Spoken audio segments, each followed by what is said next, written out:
I am Juniper Lane, 32 years old, from New Jersey. The day they laughed at me still burns in my memory, not because of what they said, but because of how it felt. The conference room smelled faintly of coffee and toner, the cheap kind that always seemed to linger too long in the air. I stood at the front, clutching my presentation notes, palms slick with sweat, trying to steady my breathing.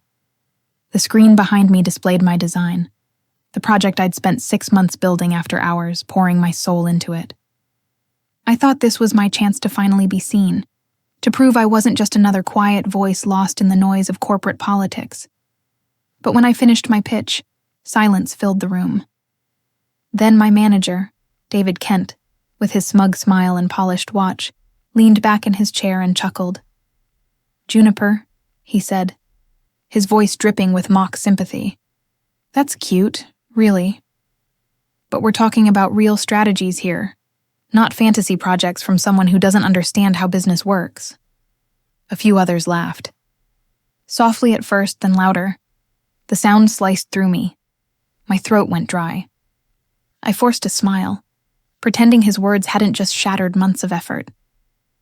"I understand the budget," I said quietly. "And I've already run the projections. The numbers," he waved a hand.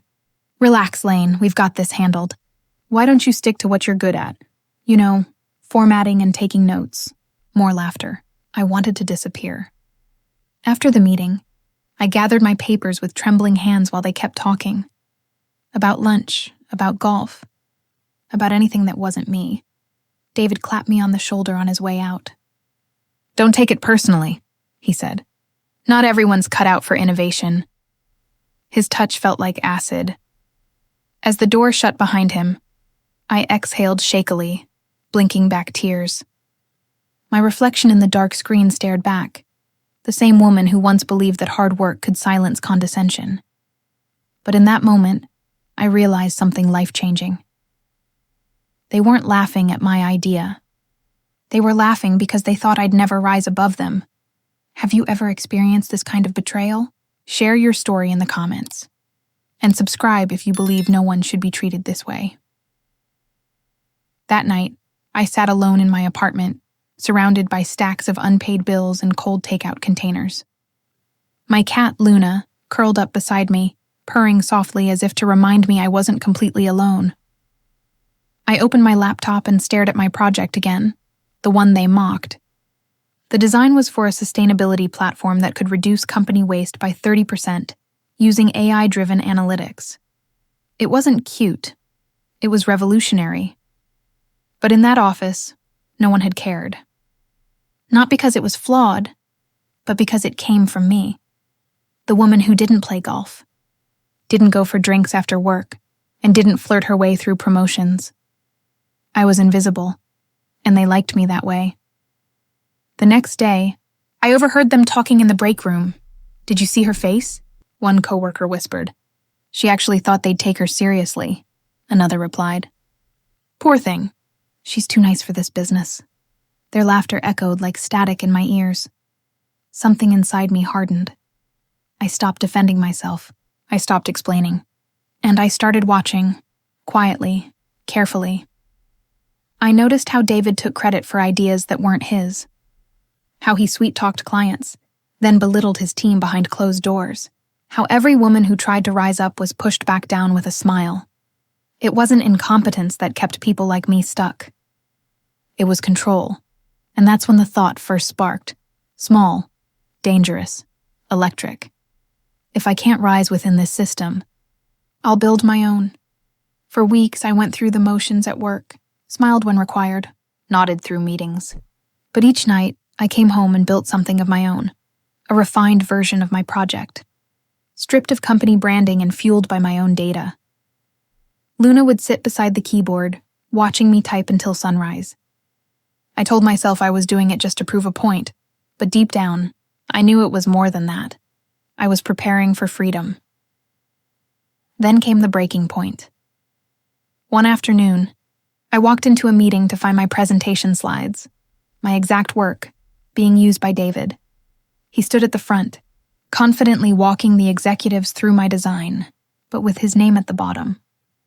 I froze at the doorway, invisible once again.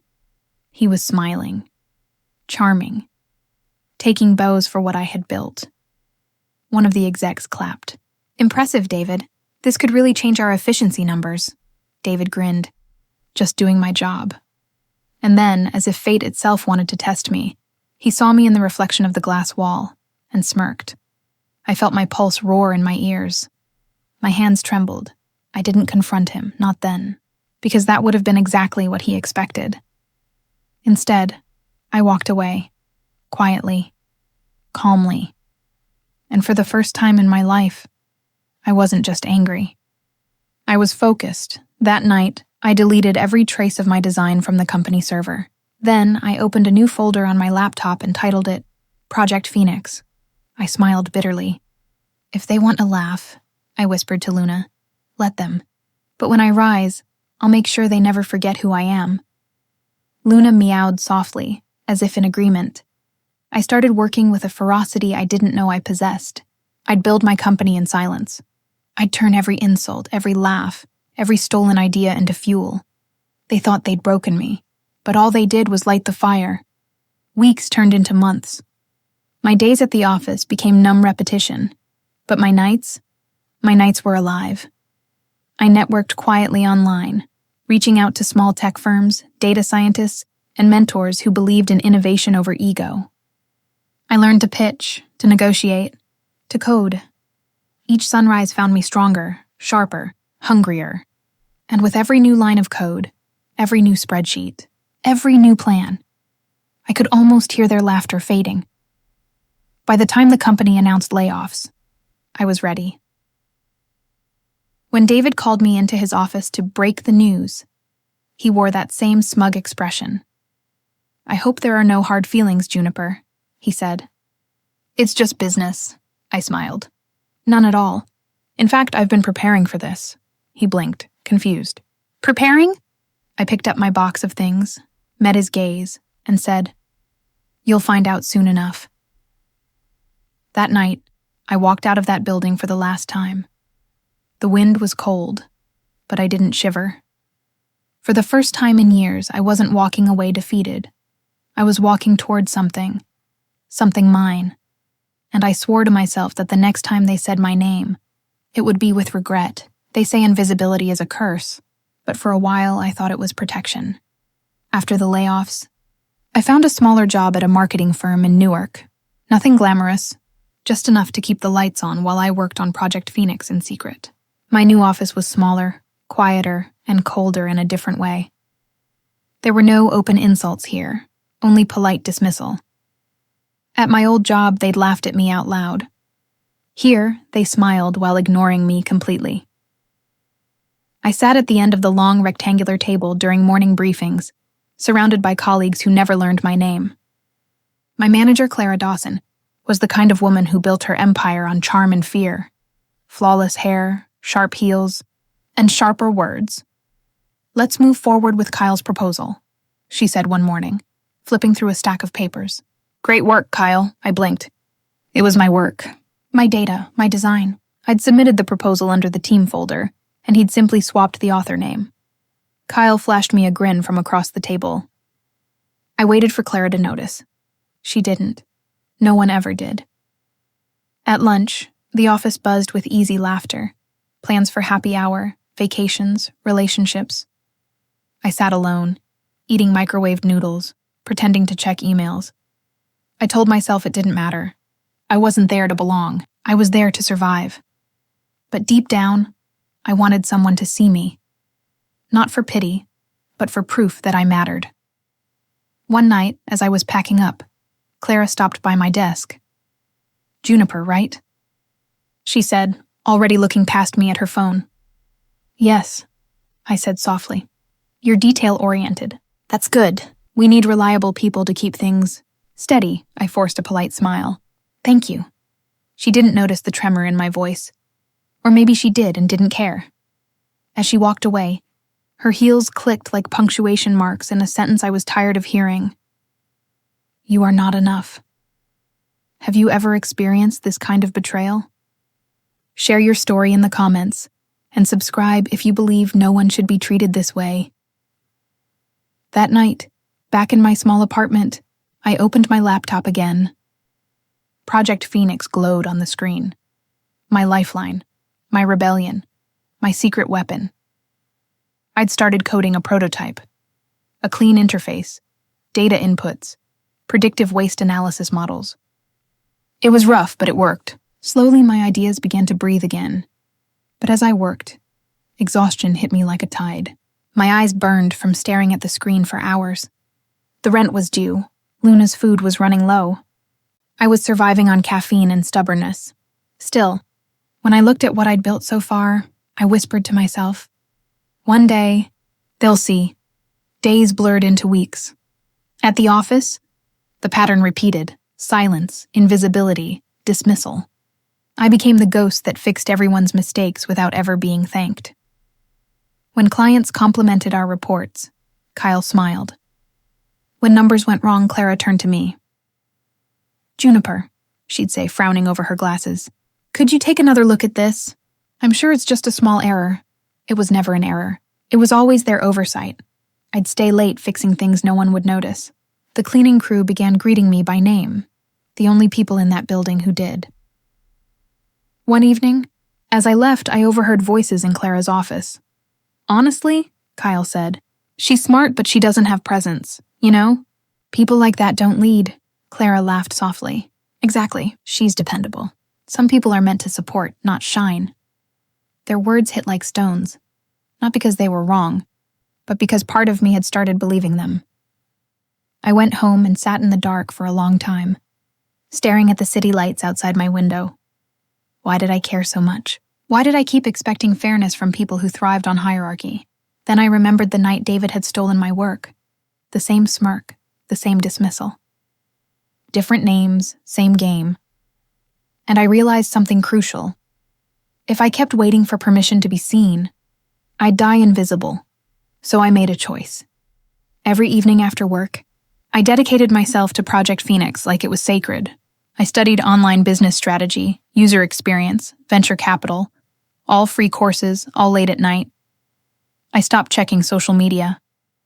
I stopped comparing myself to anyone. Instead, I refined my prototype. I reached out anonymously to small eco-startups on LinkedIn, offering free trials of my algorithm. A few ignored me. One replied. A sustainability startup in Austin called Verdi Systems agreed to test it. I remember shaking as I hit send on the installation files. 3 days later, I got an email. Juniper, we ran the data through your system. It's remarkable. Reduced waste output by 27% in the first trial. Can we schedule a call? I reread it 3 times, tears blurring my vision. Someone finally saw me. Not because I begged to be noticed, but because my work demanded it. The call with Verdi Systems changed everything. The founder, Elena, was confident and kind. You built this alone? She asked. Yes, I admitted. Every line of code, every model, she smiled. You're brilliant, Juniper. But tell me something. Why haven't you launched this publicly? I hesitated. Because they told me I wasn't capable, that no one would listen. Elena leaned closer to her webcam. Then let me be the first to tell you. They were wrong. Her words hit harder than any insult ever had. After that, my nights turned electric. I worked until dawn, tweaking, refining, perfecting. Verdi Systems signed a small contract. Then another company reached out after Elena's recommendation. Within months, I had 3 paying clients. But I didn't tell anyone at work. I kept my head down, still invisible, still quiet, because I wasn't ready to reveal what I was becoming. I knew that when I finally stepped into the light, it would blind them all. Then, one day, fate gave me a cruel test. Clara called a company-wide meeting. We're restructuring, she announced. Kyle will be leading the new sustainability division. Congratulations, Kyle. Applause filled the room. I sat frozen. My design, my data, my dream, handed once again to someone else. Kyle met my eyes across the table, smirking. Thanks, Juniper. Couldn't have done it without your spreadsheets. The room laughed, and I smiled back. Because they had no idea that outside those walls, My name was already circulating among the startup elite, whispered in rooms they couldn't enter. I wasn't invisible anymore, just unseen by the small minds that refused to look up. That night, as Luna curled beside me, I opened my dashboard. My company's numbers glowed back at me. 3 contracts, steady growth, potential investors. I whispered to myself, "You don't need their validation. You just need momentum." And for the first time, I felt unstoppable. They thought invisibility was weakness, but for me, it was camouflage. There's a moment in every underdog story when survival turns into defiance. For me, that moment came the night I got the email that changed everything. Juniper, we'd like to feature Project Phoenix at the International Green Tech Forum in New York next month. Your work is extraordinary. Elena, Verdi Systems. I sat frozen, rereading the words until they blurred. I was being invited to present, not assist, not observe. Present. Luna pawed at the screen as if to confirm it was real. I laughed, then cried, because for the first time, someone didn't just acknowledge my idea. They wanted to amplify it. But as with every high, the ghosts of my past weren't far behind. The next morning at work, I caught snippets of conversation as I walked by Clara's office. "Corporate's attending the same conference," she said, her voice brisk. "We'll need our sustainability deck polished. Kyle, you'll handle the presentation." My stomach dropped. The same event. The same stage. I'd be there, not as their subordinate, but as their competition. That night, I couldn't sleep. My mind replayed old humiliations like a film on repeat. David's smirk, Kyle's fake compliments, Clara's dismissive tone. They'd spent years convincing me that I was ordinary, but now, I was about to walk into the same room as them, and this time, I wouldn't be invisible. I whispered to myself, "They tried to bury you, but they didn't know you were a seed." Luna purred in agreement. Have you ever experienced this kind of betrayal? Share your story in the comments, and subscribe if you believe no one should be treated this way. The weeks leading up to the conference were chaos. I used every spare hour refining my demo, improving the predictive algorithms, tightening the interface, perfecting my pitch. I recorded myself speaking until my voice stopped trembling. Every time I saw a doubt in my reflection, I replaced it with discipline. There was no room for fear anymore. Still, some nights, the old voices crept back in. "You're too quiet. You're not leadership material. You don't have the presence." I learned to silence them with progress. Each new feature I added felt like a small rebellion. The day of the conference arrived like a storm. The venue was enormous. Glass walls, polished marble floors, banners displaying innovation slogans that suddenly felt ironic. I wore the only suit I owned, pressed to perfection. My hair was simple, my hands steady. Inside, though, my heart was pounding. As I walked through the exhibition hall, I saw the Ridgeway Consulting banner, my old company. David Kent stood there, surrounded by his new team, shaking hands and pretending he'd ever valued collaboration. A few feet away, Clara and Kyle were setting up their booth, their logo gleaming across a massive screen. My stomach clenched. "They hadn't seen me yet. Elena," I heard a voice call. I turned. Elena from Verdi Systems waved me over, her smile radiant. "Juniper! You made it." She hugged me warmly, something no boss had ever done. "Your booth looks fantastic," she said. "You're right across from Ridgeway's display." "How poetic," I laughed nervously. "I'm trying not to think about it." "Think about it," she said, squeezing my shoulder. "And then own it." Her words lit a spark in me. When the doors opened, the room flooded with attendees.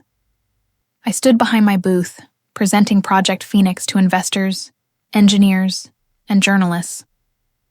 At first, my voice trembled slightly. But as more people gathered, curiosity replacing doubt, something shifted. They listened. They asked questions. They believed. An investor from Berlin nodded thoughtfully. "Your system could revolutionize waste management. Have you patented this?" "I have," I said confidently. "And we're already seeing results in multiple pilot programs." "Impressive," he said. "We'll be in touch." The moment he walked away, I exhaled shakily. Smiling, that's when I felt it. Eyes on me. I turned, and there they were. David, Clara, Kyle.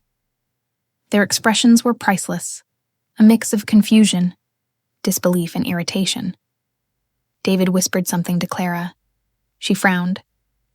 Kyle's smirk faltered. I straightened my posture, forcing calm into my voice.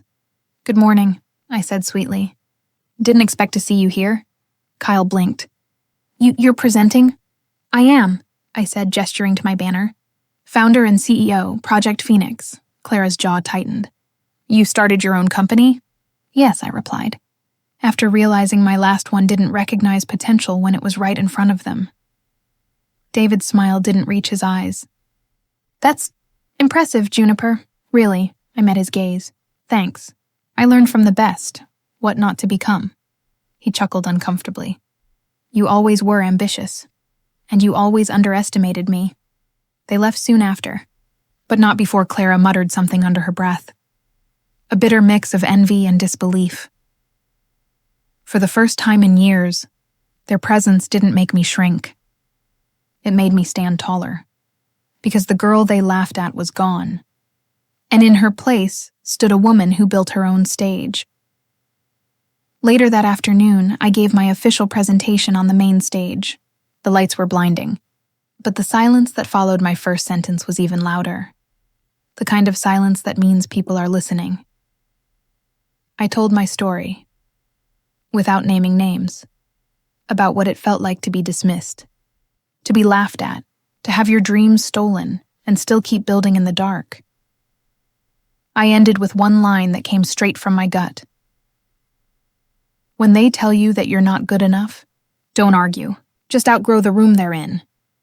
The crowd erupted in applause, and in the corner of the audience I caught sight of David and Clara watching, their faces unreadable.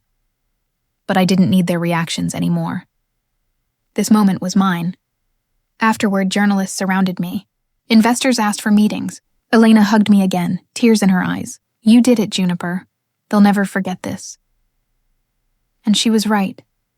That night, as the city lights shimmered through my hotel window, I sat on the bed, staring at the skyline. My phone buzzed endlessly with congratulations, but one message stood out. From an unknown number. "Impressive show today, Lane. But let's see how long you last without corporate backing." D. David Bott. I stared at the message for a long moment, then smiled, because the old me would have panicked. The new me only saw it for what it was, fear. When I got home, I poured a glass of wine and opened my laptop. The Project Phoenix dashboard lit up with new leads and signups. My dream wasn't just alive, it was thriving. Luna jumped onto the table, knocking over a pen. I scratched behind her ear. "We did it, huh?"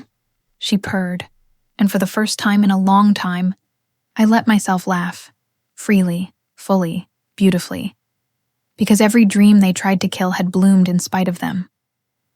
That night, as I drifted to sleep, one truth echoed in my mind. They built their success on other people's ideas, but I built mine on every time they told me I couldn't. And that's the kind of foundation that never cracks. The thing no one tells you about success is how expensive it feels. After the Green Tech Forum, Project Phoenix exploded.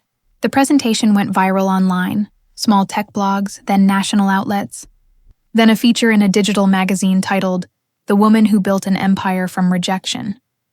For a week, I lived in a blur of interviews, emails, and meetings. Everyone wanted a piece of me, but behind the headlines, the cracks were already forming. I had passion, but not funding. Clients wanted results faster than I could deliver. The rent on our first tiny office in Hoboken doubled overnight, and the 2 freelancers I'd hired to help me code quit after bigger offers came in from competitors. Suddenly, I was alone again, drowning in success I couldn't afford. By the 3rd week of nonstop chaos, I woke up one morning to find my bank account at 247 and I stared at the number, numb. Just 3 months earlier, I'd been invisible. Now I was visible enough for the world to applaud, but not enough for anyone to pay on time. I brewed the last bit of coffee I had left and sat in front of my laptop. Scrolling through invoices marked pending. 27 companies used my software. Only 4 had paid. Luna brushed against my leg, meowing. "I know, baby," I whispered. "We're okay. We'll figure this out." But the truth was, I wasn't sure how. 2 days later, I received a call from my landlord. "Juniper, I'm sorry," he said, voice uneasy. "You're 3 weeks late. I can't keep holding the unit." My chest tightened. "Just a few more days," I pleaded. "A client payment is due," he sighed. "I've heard that before." The line went dead. I sat there staring at the phone, feeling the walls close in. How could everything fall apart right when it was supposed to be beginning? That night, I went for a walk through the city. Rain drizzled down, soaking my hair, but I didn't care. Neon signs flickered across puddles, and strangers brushed past without a glance. I thought about David, about Clara, about all the people who had told me I'd never make it. Were they right? Was I just another story that burned bright and vanished? The thought made my chest ache, not because of pride, but because of fear. Fear that I'd finally found my voice, only to lose it again to the noise of failure. When I got home, I collapsed onto the couch, tears mixing with rainwater. Luna crawled onto my chest, purring softly. I whispered, "What if I can't do this?" Her purrs grew louder. Maybe she didn't understand the words, but she understood me. The way pain hums under determination, the way silence can hold you when the world won't. Have you ever experienced this kind of betrayal? Share your story in the comments, and subscribe if you believe no one should be treated this way. The next morning, I woke up with a decision. If no one would save me, I'd save myself. Again. I packed my office into 2 cardboard boxes and moved back into my apartment. I canceled every subscription, sold my spare monitor, and ate nothing but oatmeal for a week. But I didn't stop working. If anything, I worked harder. Late one night, as I combed through financial reports, I noticed something odd. One of my unpaid clients, Ridgeway Consulting, had recently implemented a system eerily similar to mine. My pulse spiked. I opened their new site, scanning every line of text. There it was. Powered by Ridgeway Sustainable Metrics, the interface. The metrics, the design, all stolen. I sat back, jaw tight. David, of course. He'd taken my old presentation data, repackaged it, and launched his own version. He hadn't just stolen my work before. He was still doing it. At first, I was furious. Then I smiled. Because this time, I wasn't powerless. I had timestamps, emails, patent documentation, everything. I spent the next 3 days compiling evidence, line by line, file by file, but I didn't rush to expose him, not yet. Not until I was ready to make it hurt. Meanwhile, things kept getting worse. The eviction notice came in the mail. Vacate by Friday. I laughed bitterly when I read it. Of course, I muttered. That night, I packed what little I owned into my car. I drove to the office parking lot of Casa Verde, one of my early clients, and slept there. The leather seat was cold, the windows fogged. But in that car, surrounded by my dreams stuffed into boxes, I promised myself one thing. I would never let them be right about me. The next morning, my phone buzzed. It was Elena. "Juniper, are you okay? You've been off the radar." I hesitated. "Just reorganizing," I said. "Liar," she said gently. "I can hear it in your voice. Talk to me." Something in her tone broke me. I told her everything. The debts, the eviction, the betrayal. She listened quietly, then said, "I'm sending you an address. Be there in 2 hours." When I arrived, it was a co-working space, sleek, sunlit, filled with people building dreams. Elena was waiting by the door holding 2 coffees. She handed me one and said, "You're not alone anymore." I blinked, stunned. "Elena, I can't afford—" "You're not paying," she said firmly. "This is an investment. You helped us cut costs by 30%. Let us return the favor." I stared at her, words catching in my throat. "Why are you doing this?" She smiled. "Because people like you remind me why I started too." For the first time in weeks, I felt air fill my lungs again. I set up my laptop at a corner desk, surrounded by strangers chasing their own impossible dreams. The hum of keyboards and quiet ambition felt like home. That day, I sent out a new pitch to 10 investors, then 20, then 30. By midnight, I'd received 3 replies.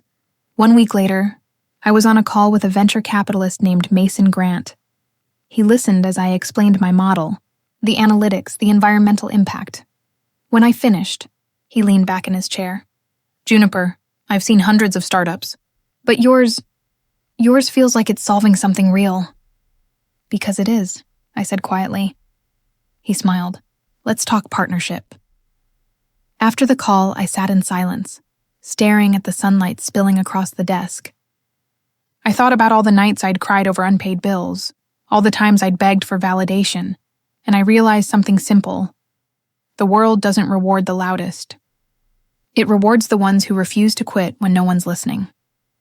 That night, I updated my vision board. I replaced the quote, "Prove them wrong," with something new. Build something so undeniable. Even your enemies have to use it. Then I added a small sticky note beneath it, a reminder from my soul. Broke isn't broken. As I drifted off to sleep, Luna curled beside me, purring softly. And for the first time in months, I didn't dream of revenge. I dreamed of building. Momentum doesn't start with applause. It starts with a whisper. The quiet decision to try again. The week after Mason's call, I couldn't sleep. Every hour felt like electricity in my veins. My thoughts looped between hope and fear. What if he changed his mind? What if I failed again? What if I couldn't deliver? But those fears didn't paralyze me anymore. They pushed me. Because once you've lost everything, money, stability, reputation, fear becomes fuel. Mason's firm, Granite Ventures, offered a small seed investment. It wasn't much, enough to cover basic infrastructure, hire 1 full-time developer, and finally pay my overdue bills. But to me it was oxygen. When the funds hit my account, I sat in my car and cried, not out of relief, out of disbelief. I'd gone from being laughed out of meetings to being funded for the same idea they mocked. The irony was delicious. I called Elena first. "You did it," she shouted over the phone. "Juniper, do you realize what this means?" I laughed shakily. "That I'm officially insane?" "No," she said. "That you're unstoppable." We met for lunch the next day. Over coffee and laughter, she became more than a mentor. She became a friend. "Just promise me something," she said as we stood outside afterward. "Anything.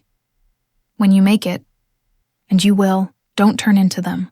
Her words stayed with me. At my new workspace, I met Noah Patel, a quiet data engineer with a mind like a map and a heart full of patience. He joined after seeing my forum talk online.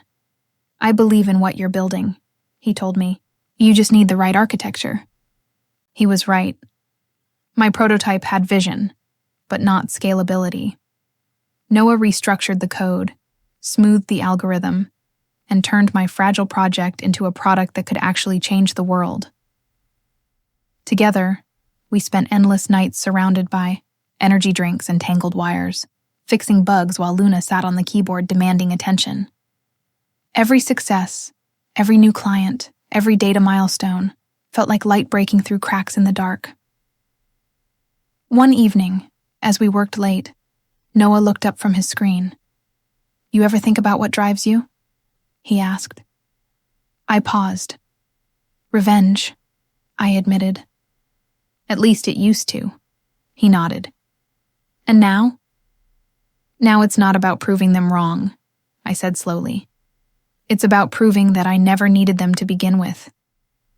He smiled. "That's power, Juniper. Have you ever experienced this kind of betrayal? Share your story in the comments, and subscribe if you believe no one should be treated this way." Over the next few months, we grew fast. Too fast. What started as 2 people in a co-working space turned into 6, then 10, then 20. We moved into a small warehouse in Jersey City, exposed brick walls, metal beams, the faint smell of paint and ambition. Every desk was a battlefield of creativity. Whiteboards covered in formulas, late-night pizza boxes, laughter echoing through the halls.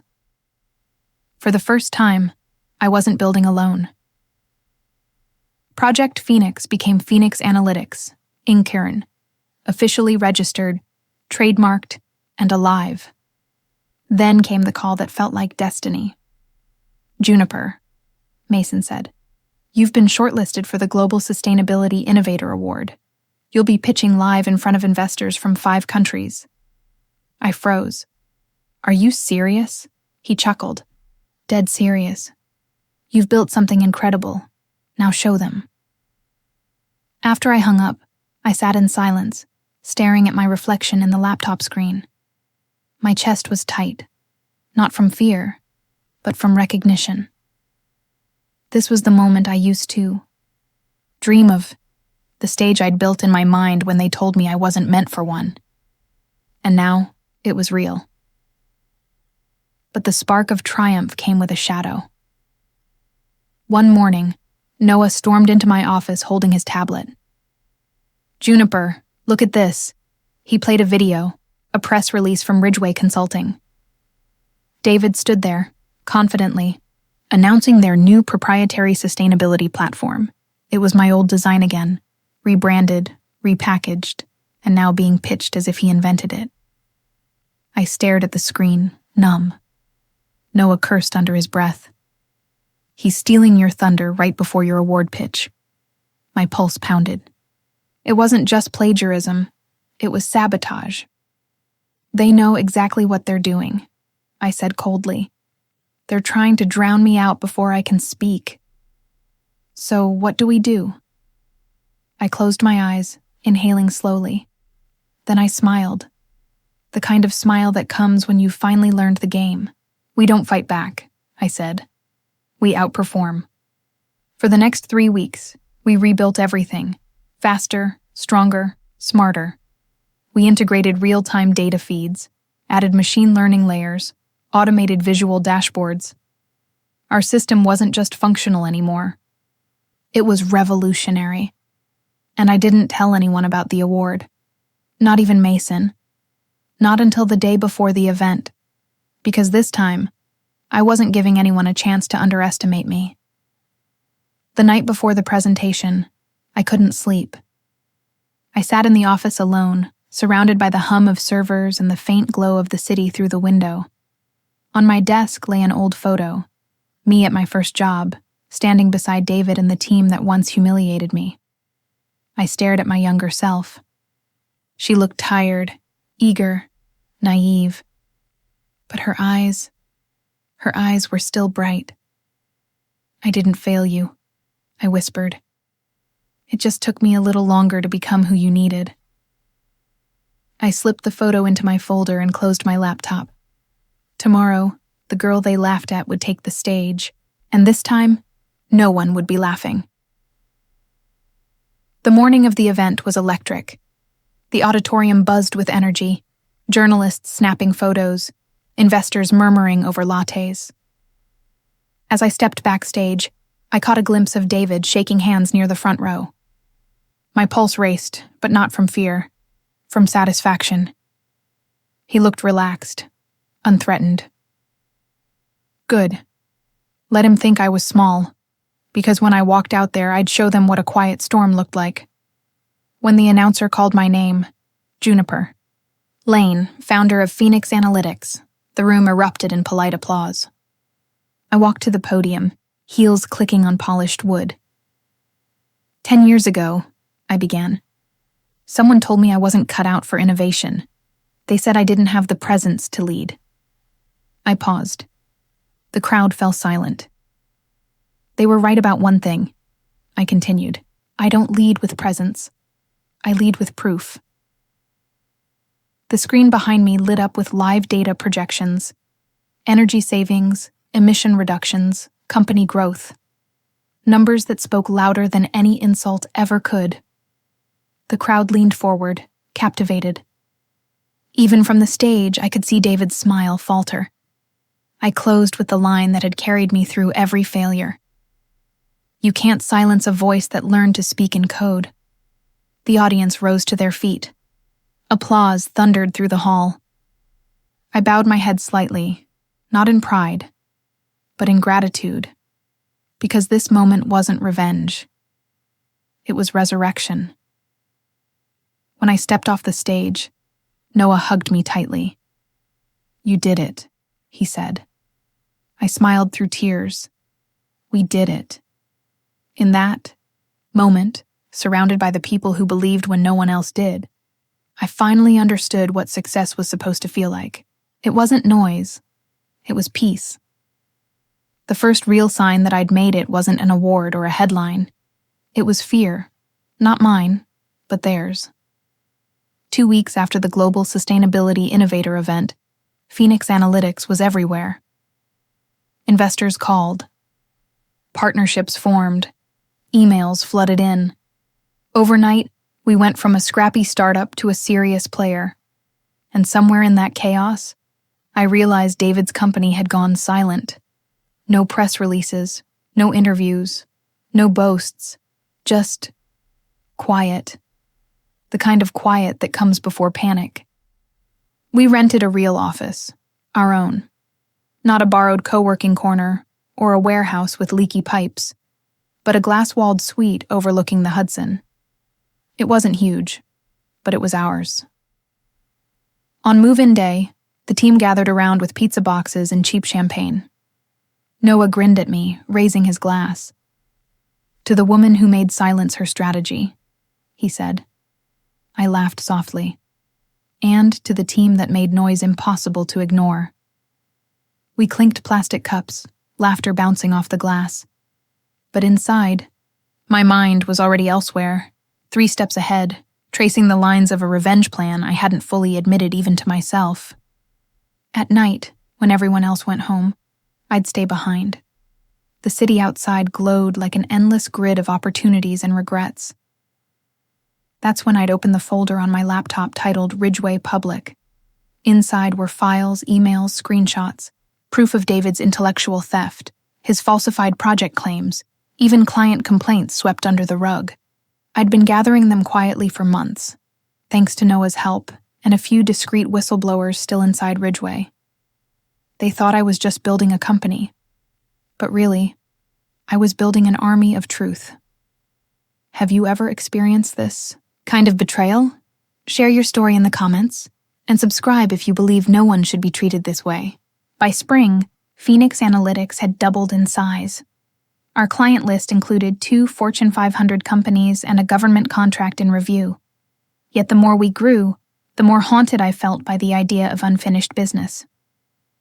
One morning, I got a LinkedIn message that nearly made me laugh. "Hi, Juniper. I've been following your incredible journey. Would love to reconnect and explore potential collaboration opportunities. Clara Dawson." I stared at it for a full minute before typing a single response. "Sure, my assistant will schedule it." I didn't have an assistant, but I had time. We met a week later at a rooftop cafe in Manhattan. She arrived in her usual armor, designer heels, red lipstick, confidence that bordered on arrogance. "Juniper," she exclaimed, voice dripping with forced warmth. "You look successful," I smiled. "You look surprised." She laughed, a bit too loudly. "You've really come a long way. Ridgeway's been following your progress."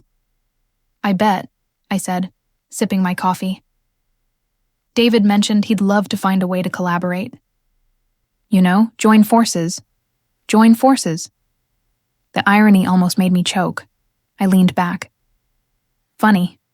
Last I heard, Ridgeway was facing an audit." Her smile faltered. "How did you—" "I read," I interrupted gently. "It's a useful skill." She tried to recover. "Anyway, we both know business can get competitive. Why fight when we could merge? Phoenix Analytics has potential, but Ridgeway has reach." I met her eyes. Ridgeway had reach. Past tense. She frowned. "Don't make enemies you don't need, Juniper." I smiled sweetly. "I don't make enemies, Clara. I just outlast them." Her expression hardened. "You've changed." I nodded. That was the point. After she left, I sat there for a long time, watching the city pulse below. The younger me would have walked away shaken, heart racing. But the woman I'd become felt nothing but clarity. They used to humiliate me in front of their boardrooms. Now they wanted to sit at my table, and that was only the beginning. 2 months later, I flew to San Francisco for a tech summit. It was my first time speaking on a panel alongside CEOs I'd once idolized. The topic was ethical innovation in AI. Halfway through the session, one of the moderators mentioned Ridgway's data controversy. Their platform has been flagged for duplicating proprietary code, he said. Thoughts? I smiled politely before answering. In this industry, originality isn't just moral, it's measurable. You can copy code, but you can't copy vision. The room erupted in applause. Later, my phone buzzed with a single message from an unknown number. You think you've won. This isn't over. D. I stared at it for a moment, then deleted it without replying, because it was over. He just didn't know it yet. That night, Noah found me sitting on the hotel balcony, laptop open, the skyline glittering like 1,000 tiny victories. You're doing it again, he said gently. Doing what? Plotting while pretending you're relaxing. I smiled faintly. Old habits. He sat beside me. You don't have to destroy them, Juniper. You already beat them. I looked at him, eyes sharp. Beating them isn't the same as ending them. They'll just find another Juniper to mock. Noah nodded slowly. So what's the plan? I turned my laptop toward him. On the screen was an anonymous submission draft, a detailed report to the Federal Trade Commission, outlining Ridgway's fraudulent data claims and stolen IP.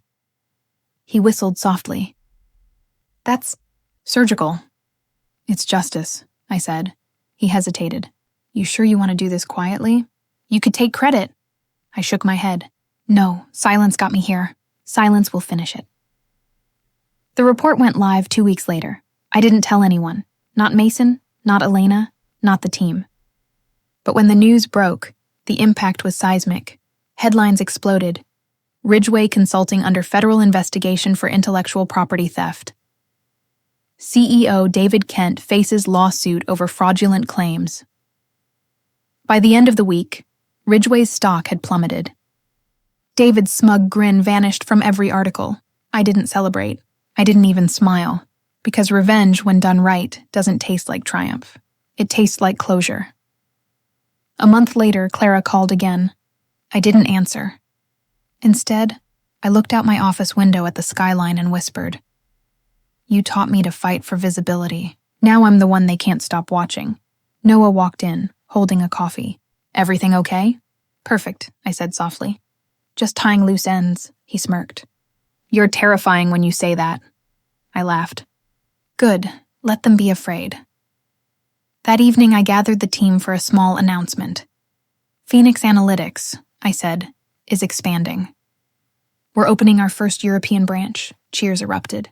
Confetti cannons popped. People hugged, laughed, cried. In that noise, I stood still, smiling, but distant.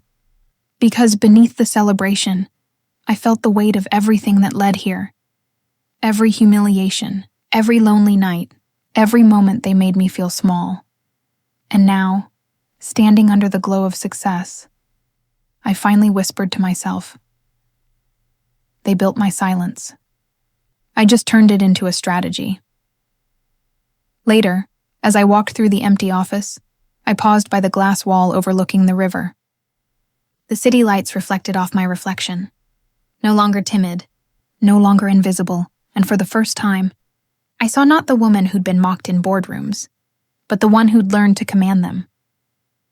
The news broke on a Thursday morning, a day that started like any other, until it didn't. I was halfway through a strategy call when Noah burst into my office, eyes wide, holding his phone. Juniper, he said breathlessly. Turn on the TV, now. The screen flickered to life. The headline hit like thunder. Exclusive, anonymous whistleblower brings down Ridgway Consulting. I froze. The anchor's voice carried that practiced tone of controlled excitement as she spoke. Sources inside the Federal Trade Commission confirmed that the evidence leading to Ridgway's collapse came from a former employee, a woman whose innovative designs were stolen years earlier. Industry insiders believe it's none other than Phoenix Analytics founder Juniper Lane. My pulse spiked. My hands went cold. It wasn't supposed to go public. Within minutes, my inbox exploded. Journalists, investors, former co-workers, people I hadn't spoken to in years. Messages flooded in. Is it true? You took them down? You're a legend, Mason called first. Juniper, congratulations. This is unplanned, I interrupted. Who leaked it? He sighed. Probably one of the investigators. They always need a name for their headlines. I closed my eyes, breathing slowly. I hadn't wanted credit, but maybe fate had other plans. By noon, the story was everywhere, from mockery to mastermind. The woman who outsmarted Ridgway. Juniper Lane's quiet war against corporate theft. They called me a hero, a genius, a revolutionary. But all I could think about was how surreal it felt.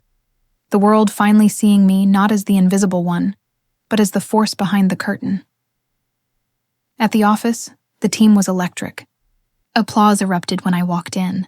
Someone had brought cupcakes shaped like phoenixes. Noah grinned. You wanted to stay anonymous. Guess the universe had other plans. I smiled weakly. Be careful what you build. It might roar louder than you intend. Elena called soon after. Juniper, she said, laughing. Do you realize what you've done? You've inspired an entire generation of women who've been dismissed, mocked, overlooked. Her words warmed something deep in me. For years, I'd built out of spite. But now, my story was building something bigger than revenge. Still, I knew one person who wouldn't be celebrating. David Kent. By evening, footage surfaced of him leaving the courthouse, surrounded by reporters. His once pristine suit looked rumpled, his face drawn. Mr. Kent, someone shouted. Is it true you stole intellectual property from Juniper Lane? He didn't answer. He just pushed through the crowd, jaw tight, eyes dark. For a moment, the camera caught him looking up, directly into the lens, and I swear it felt like he was looking at me. Have you ever experienced this kind of betrayal? Share your story in the comments, and subscribe if you believe no one should be treated this way. The following days were a blur of interviews, podcasts, and invitations. People wanted to hear my story, the woman who went from invisible to indomitable, but I wasn't interested in fame. I was interested in impact, so I agreed to one interview, just one, with a journalist named Sienna Cross, known for exposing corporate corruption. We met in my office, cameras set up against the city skyline. Juniper, she began, you've become a symbol of resilience. Millions of people have read your story. But I have to ask, was this revenge? I smiled softly. It started that way. But it ended as something else, which is restoration, I said. Not of reputation, of truth. Sienna nodded thoughtfully. Do you regret it? No, I said. I regret letting them define me for as long as I did. The interview aired that evening. It went viral within hours. The clip of me saying, I don't destroy, I rebuild stronger, was replayed across social media like a rallying cry. And for the first time, I wasn't running from the spotlight. I was standing in it, steady, unflinching, seen. A few days later, I received an unexpected message request. David Kent. The preview showed only one line. We should talk. I stared at it for a long moment before replying. Meet me tomorrow noon, you know where. The next day, I waited at the same coffee shop where I'd once begged for recognition years ago. The air smelled like nostalgia and irony. He arrived late. Same suit, but the confidence was gone. His hands trembled slightly as he sat across from me. Juniper, he said, voice low. I didn't think you'd actually agree to this. I'm curious, I said. What could you possibly have left to say? He exhaled shakily. You won. Congratulations. This isn't a game, David. He nodded. Maybe not for you. For me, it was survival. I leaned forward. Survival doesn't excuse theft. He laughed bitterly. You think you're better than me now? Maybe you are. But remember, you learned from me. I learned what not to become. His eyes darkened. You've ruined everything I built. I smiled faintly. No, you did that the moment you built it on lies. He stared at me for a long time, then whispered, Are you happy now? I paused. No, David, I'm free. He looked away, jaw clenched. You should thank me, you know. Without me, there'd be no Phoenix. I stood, gathering my coat. Without you, I said softly, I might have stayed small forever. So, in a way, I already have. As I turned to leave, he said, They'll move on from you too. Fame fades. I glanced over my shoulder. Good. I didn't build this to be famous. I built it to last. And then I walked out, leaving him in the ruins he'd mistaken for power. The story didn't end there. Days later, Phoenix Analytics was awarded the government contract Ridgeway once monopolized. Our name was now the one printed on headlines, proposals, and policy papers. Every door they once slammed in my face was now opening wide. But success, I'd learned, isn't about the doors that open. It's about the courage to build your own when no one invites you in. That night, as I looked out from my office window at the river lights dancing against the skyline, I thought of the girl who once stood shaking in a boardroom, mocked for daring to dream. She would have never believed that silence could become strength, that the thing meant to break her would become her blueprint. I whispered into the glass. You made it, and somewhere deep inside, I felt her whisper back. We made it. When I left the office, I passed by the team and laughing, celebrating, alive. For the first time, I wasn't chasing recognition. I was building legacy. And as the elevator doors closed, I caught my reflection. Older, stronger, unbreakable, and smiled. Because the reveal wasn't about them finally seeing me. It was about me finally seeing myself. Success is louder than any apology, but it also echoes in the quiet, when everyone else goes home and you're left alone with the sound of your own heartbeat. After the Ridgeway scandal broke, life moved fast. Too fast. Every day was a blur of interviews, conferences, partnerships. Investors wanted in. Universities requested lectures. Brands wanted collaborations. Everyone loved the story, the betrayed woman who rose from the ashes. But they didn't love the silence after the applause. Because when the noise fades, you start to wonder what's left of you beyond the story. Late one night, I found myself sitting alone in the Phoenix office. The city lights shimmered across the Hudson, painting gold streaks on the glass. In front of me sat the Global Innovator Award, a symbol of everything I'd fought for. And yet, as I stared at it, I felt nothing. I thought winning would heal me. But healing doesn't come from headlines. It comes from peace. And I hadn't found that yet. Noah entered quietly, holding 2 cups of coffee. You're still here, he said softly. I smiled faintly. Seems like I live here now. He handed me a cup and sat across the desk. You've done the impossible, Juniper. Why do you look like you lost something? I stared out at the skyline. Because I did. I lost years proving I was worth listening to. I don't even know who I was before this fight started. He leaned forward. You were always this. They just couldn't see it. Then why does it still feel like I'm chasing something? He took a sip of coffee. Maybe because revenge gives you direction. And now you have to figure out what to do without it. I looked at him for a long time.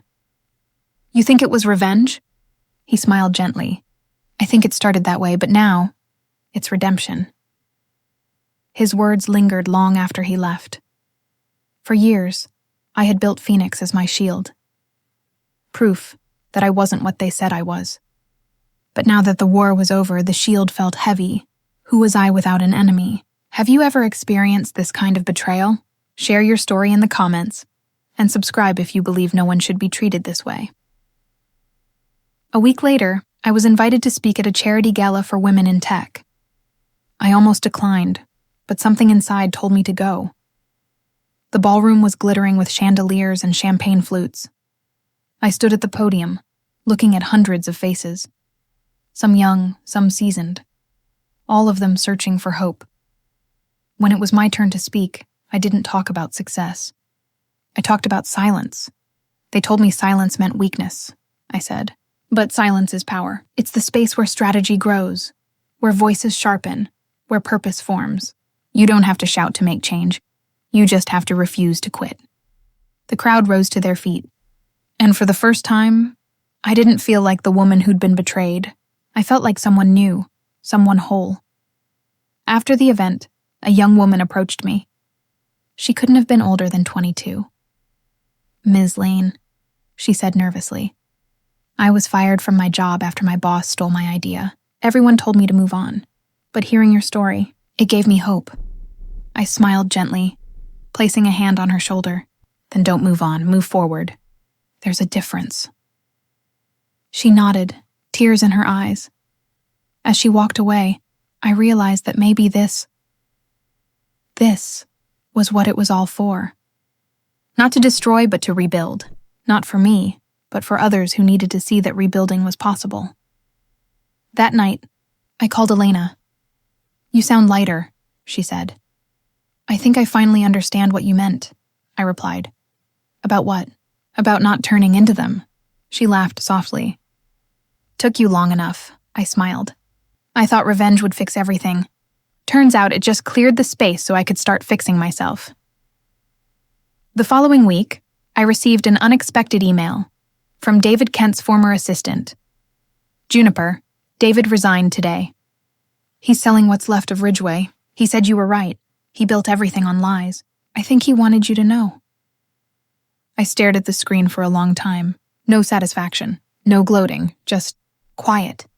Maybe that was his punishment, living with the truth.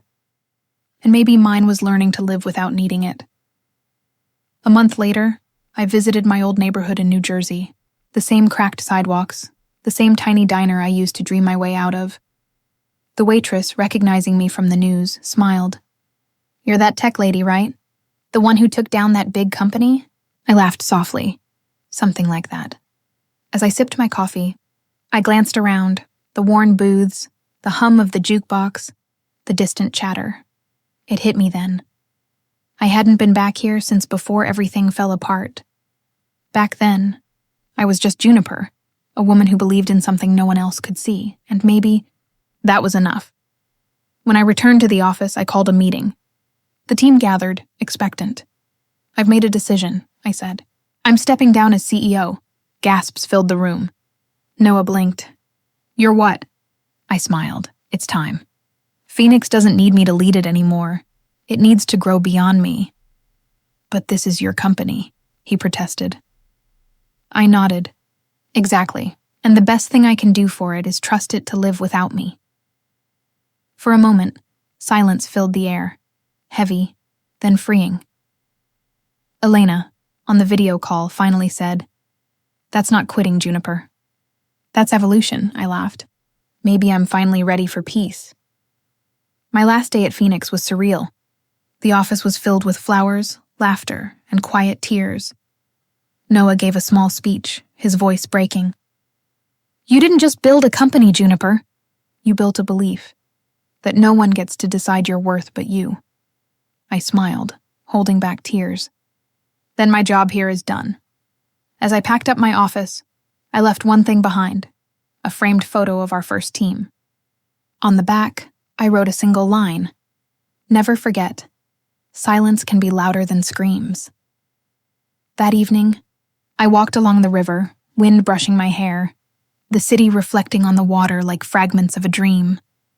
For the first time in years, I wasn't chasing or defending or proving. I was just being. I pulled out my phone and typed a note to myself. "You don't have to burn bridges to light your path." Then I hit save, put it away, and kept walking, into whatever came next, because this wasn't the end of my story. It was the beginning of one I'd finally chosen for myself. There's a strange kind of peace that comes after you've been to war. Not the kind filled with noise or applause, but the kind that lives in the stillness of morning coffee and the sound of your own breathing. For the first time in years, I woke up without an agenda. No meetings, no deadlines, no carefully rehearsed speeches, just sunlight spilling through the blinds, and the soft hum of the city waking up around me. I sat by the window of my apartment, the same one I'd barely seen during my years at Phoenix, and watched life move on without needing me to control it, and maybe that was the point. The first few days after stepping down were disorienting. My phone was quiet, my schedule empty. For someone who'd lived on adrenaline and ambition, The silence was almost uncomfortable. But gradually, I learned to breathe again. I went for long walks by the Hudson. I cooked actual meals instead of microwaving leftovers between meetings. I reconnected with my sister who once told me, "You can't heal in the same space you got hurt." And she was right. Every corner of the old office, every email, every award reminded me of what I'd fought through, but also of what I'd lost along the way. So I started building something new, a life that didn't revolve around proving anyone wrong. One afternoon, Noah called. "Hey, retired genius," he teased. "How's freedom treating you?" I laughed softly. "It's quieter than I expected," he chuckled. "You'll get used to it. Phoenix is doing great, by the way. We just signed with a European partner." My heart warmed. "I'm proud of you, Noah, of all of you," he hesitated. "You should come by sometime." "I will," I said. "But not yet. I need to stay invisible for a while." He understood. "Take all the time you need, Juniper. You earned it." When the call ended, I sat there smiling, realizing that for the first time in my life, I didn't have to be seen to exist. A few days later, I received a letter. Not an email, not a text. A real letter, written in messy handwriting that immediately took me back years.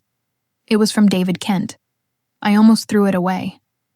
But curiosity won. "Juniper, I know I don't deserve forgiveness, and I'm not asking for it. Watching everything fall apart forced me to face what I became, and what I did to you. You were right.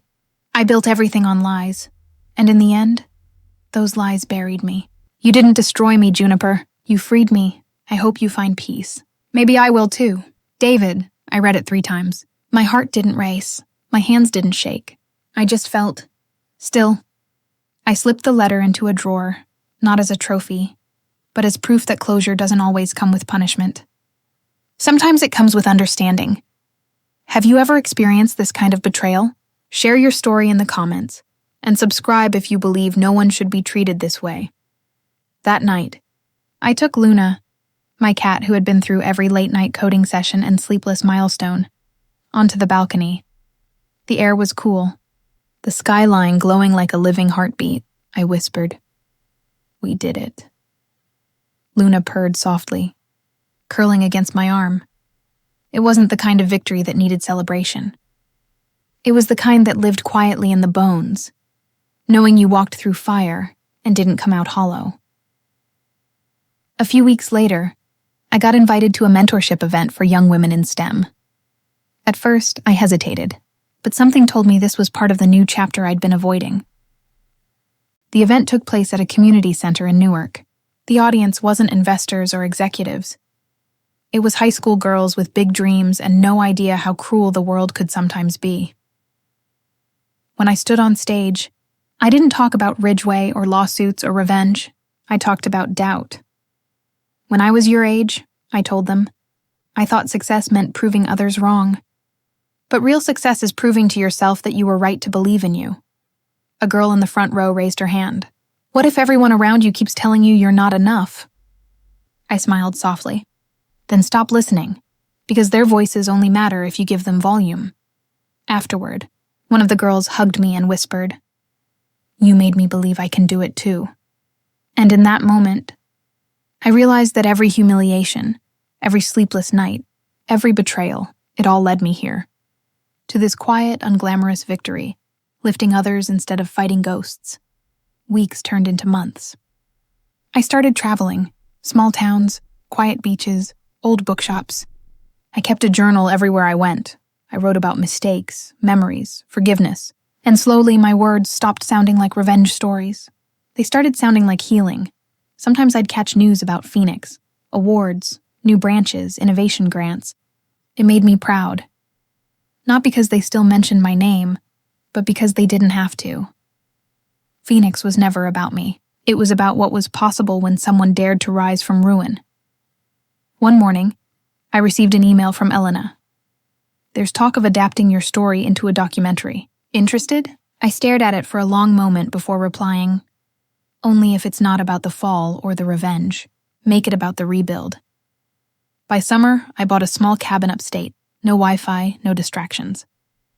Just trees, quiet, and time. On my first night there, I lit a candle, poured some tea, and opened a blank notebook. At the top of the first page, I wrote, "I am not my revenge story. I am my recovery." The words hit harder than I expected, because they were true. Sometimes when I close my eyes, I still see that boardroom, the smirks, the dismissive glances, the sting of humiliation. But it doesn't hurt anymore. It just reminds me of how far I've come. Pain can shape you, but it doesn't have to define you. That's the thing about aftermath. It's quiet, but it's sacred. It's where the dust settles, and you finally see what survived. And for me, what survived wasn't bitterness or ego. It was belief. Belief that I could rise. Belief that I could forgive. Belief that I could finally live without fighting shadows. As the sun set that night, I looked out from the porch of my little cabin. The air was cool and still. And for the first time in my life, I didn't want to prove anything to anyone. I just whispered to the universe, "Thank you for the fire, and for letting me rise from it." Then I smiled, closed the notebook, and let the silence wrap around me like peace. When people talk about success, they love the fireworks, the applause, the headlines, the redemption arc. But they never talk about what happens when the fireworks fade, and all you're left with is yourself, quiet, changed, and wondering what comes next. That's where I found myself. At 32, after years of fighting, building, and burning bridges, I finally arrived at peace. Not the kind of peace that feels like victory, the kind that feels like home. It's been almost a year since I stepped away from Phoenix Analytics. The world moved on. New founders, new stories, new noise. And for the first time, I was okay being forgotten. Because sometimes, being forgotten by the world means being remembered by yourself. I still wake early. Old habits die hard. I make tea, sit by the window, and write. Not emails, not code, just words. Messy, unfiltered truths that don't need to impress anyone. Some days I write about the woman I used to be, trembling, desperate for validation, drowning in the need to be seen.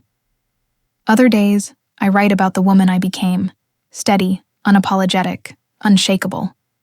And between those pages, I see something I never noticed before. Both women were strong. They just didn't know it yet. Last month, I visited the old Ridgeway building in New York. It's empty now, stripped of logos, furniture, even memories. A "for lease" sign hangs across the glass doors like a ghost of arrogance past. I stood there for a long time, watching my reflection against the backdrop of emptiness. And instead of anger, I felt gratitude, because if they hadn't broken me, I never would have learned how to rebuild. I remember the day I left that building years ago. Humiliated, heart pounding, holding back tears. I thought I'd never walk again after that fall, but I did. And when I did, I walked taller than before. So as I stood there years later, I whispered a quiet thank you, not to the people who hurt me, but to the pain itself. It was the only teacher that never lied. A few weeks later, I was invited to give a closing speech at a leadership retreat for young professionals. They called it the power of rising. I almost said no. Then I remembered that somewhere out there, another version of me might be sitting in that crowd, scared, small, doubting her worth. So I went. The stage lights were soft, not blinding like the old conference rooms. The audience was young, eager, filled with the same fire I used to have before life tested it. I took a deep breath and began. I am Juniper Lane, 32 years old, from New Jersey. Once upon a time, I let other people decide my worth. They told me I wasn't enough, not confident enough, not smart enough, not strong enough. And for a while, I believed them. I paused, scanning the crowd, seeing faces that looked like my past. But I learned something in the silence that followed. Power isn't loud. It's quiet. It's the decision you make in the dark when no one claps for you. It's the choice to stand up one more time, even when the world laughs. The room was still. You could feel the air listening. Revenge isn't about hurting the people who hurt you. It's about becoming someone they can never destroy again. Applause erupted, not loud, but full of emotion, the kind that comes from hearts rather than hands. And as I stood there, tears in my eyes, I realized this was my real stage, not the boardrooms, not the award shows. This was where the story found meaning. After the event, a woman in her 40s approached me, eyes shining. She said softly, "You don't know me, but your story kept me from quitting last year. I was going through a divorce, lost my job, lost myself. Hearing you talk about rebuilding made me believe I could too." I smiled, holding her hands.